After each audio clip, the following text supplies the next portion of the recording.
All right, time for our tropical update in through here. And have we seen such a lackluster September before?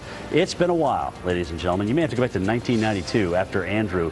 September quieted down, but this is incredible. This is incredible. This is Choi across the western Pacific. You've still got almost a perfect circle in through here. And what's happened is we've kind of lost the inner eye. It's collapsed in through here, but that doesn't mean you've got necessarily a weak hurricane. I think this is, even though it's weakened, it's not 160 miles an hour anymore, it's 125.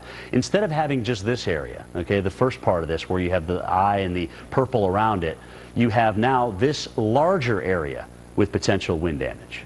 So it's a much more formidable storm, especially if it would affect a large land mass with a lot of people. But it continues to pull away and weaken, all right?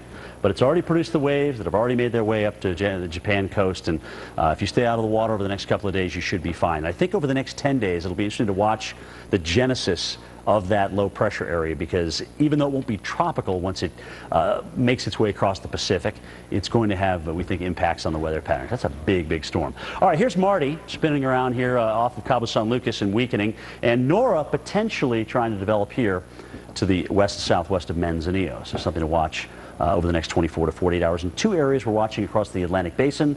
One of them should bring back memories to you. One of them was a hurricane in the Atlantic. Yes, it was Fred.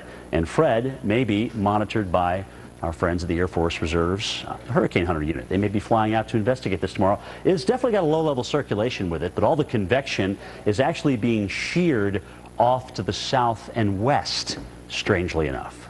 All right? Upper-level winds, a hostile environment. You'd think, okay, well, westerly winds, yeah, but now we have northeasterly winds actually doing the shearing. This is interesting. This is area number 2 that I had pointed out, I believe. This is in the eastern Atlantic, again, well into the central part, or central location between the Leeward Islands and the Cape Verde Islands. The center of circulation is here in the low levels. There is a mid-level center off to the east of that.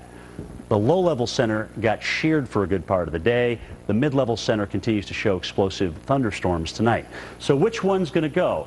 At the infancy stages, they both have a shot, believe it or not, because the low pressure is just not deep enough yet. But there is certainly a chance for this to become Grace if it were to develop and continue its westward track.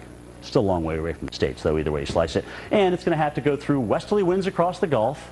It's going to have to go through an upper tropospheric low here south of Jamaica and a hostile wind environment just about everywhere that exists right now. But boy, what a beautiful night to be watching us from the Leeward Islands. Kevin?